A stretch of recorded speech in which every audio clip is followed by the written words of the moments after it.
السلام عليكم، اهلا بيكم في مطبخ غادة. النهارده ان شاء الله هنعمل مع بعض وصفة حلوة قوي، ازاي نخزن الملوخية الخضراء بكل سهولة. هنعملها مع بعض ان شاء الله. اهم شيء ما تنسوناش باللايك والشير وتفعلوا الجرس عشان يوصلكوا كل جديد من مطبخ غادة. واللي بيتفرج علينا لاول مرة ما ينساش يعمل اشتراك قبل ما يخرج من القناة. ودلوقتي بقى هنوريكم ازاي هنعمل الملوخية الخضراء وازاي نخزنها في الفريزر. دلوقتي انا جايبة حوالي 7 حزم ملوخية جميلة جدا. الحزمة ب1.50 جنيه، فحلوة قوي قوي، رخيصة جدا في السوق. دلوقتي تقدري ان انت تخزنيها لانها هي رخيصة وكتيرة، فتقدري ان انت تخزنيها وتنفعك بقى فترة الشتاء كلها، تقدري تسحبي منها براحتك وقت ما تعوزي. طبعا انا معايا طبق مليان ميه وتلج، ده اهم شيء، ومعايا طبق تاني فيه كربوناتو وفيه معلقه من السكر. انا دلوقتي حاطه حله على النار، الميه بتاعتي غلت زي ما انتوا شايفين كده. هقوم حاطه عليها الكربوناتو واحط عليها معلقه السكر، تمام كده، وهديلها تقليبه. خلاص. وبعد كده هجيب المصفى بتاعتي وهي فيها الملوخيه الخضراء زي ما انتوا شايفين كده، وهنزل بيها كلها في الحله بالظبط كده، وهبتدي ان انا اقلبها يعني احاول اخلي الميه تطلع بالراحه كده عشان ما تفرش من الحله. وهبتدي ان انا بالمعلقه هنزل كل ورق الملوخيه ده في الميه اللي ظهرت من الايه، اللي طلعت لي من المصفى من تحت كده. ابتدي اسقط فيها الايه الملوخيه زي ما انتوا شايفين كده بكل سهوله. طبعا احنا حاطين الكربوناتو، الكربوناتو بيحافظ على خضار الملوخيه، بيخليها جميله جدا بصراحه يعني.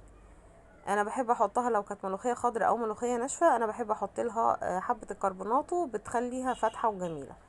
ماشي، زي ما انتوا شايفين كده. بتاكد ان كل ورق الملوخيه نزل في الميه بالشكل ده، وهبتدي ان انا اديله تقليبه برضو كده عشان اتاكد ان انا كده كل حاجه وصل لها الميه.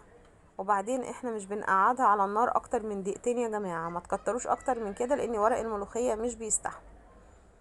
اهم شيء ما تنسوناش بقى باللايك والشير وتفعلوا الجرس عشان يوصلكوا كل جديد من مطبخ غادة. واللي بيتفرج علينا لاول مره ما ينساش يعمل اشتراك قبل ما يخرج من القناه.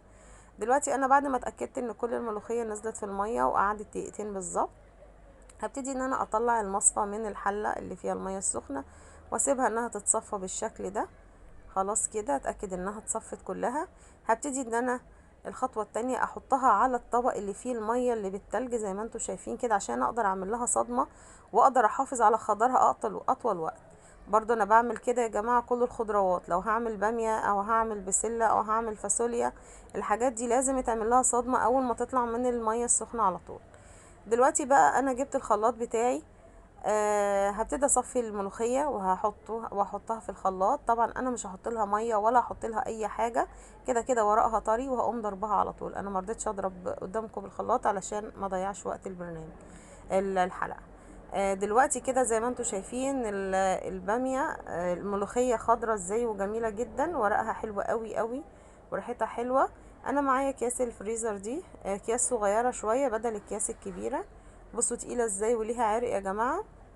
لما تيجي تضربيها ما تحطلهاش ميه خالص، واضربيها كويس جدا زي ما انت شايفه كده.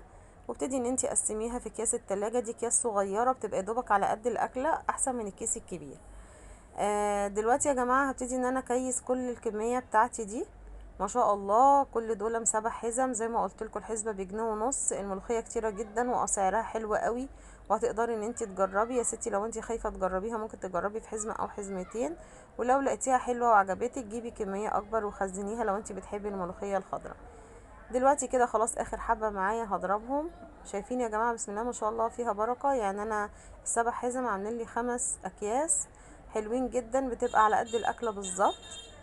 في اكياس انا مليها شويه تنفعني لو جالي مثلا حد او حاجه، وعندي اكياس تانية اصغر يعني مش مليها قوي، بحيث ان هي تبقى ايه، تنفع لو ليا انا واسرتي بس في البيت. زي ما انتوا شايفين كده خضرها جميل جدا، حلوه خالص، هتقدروا ان انتوا تنفذوها بكل سهوله. اهم شيء ما تنسوناش باللايك والشير، ولا تنسوني بالدعاء، واستنوني ان شاء الله في الفيديو القادم.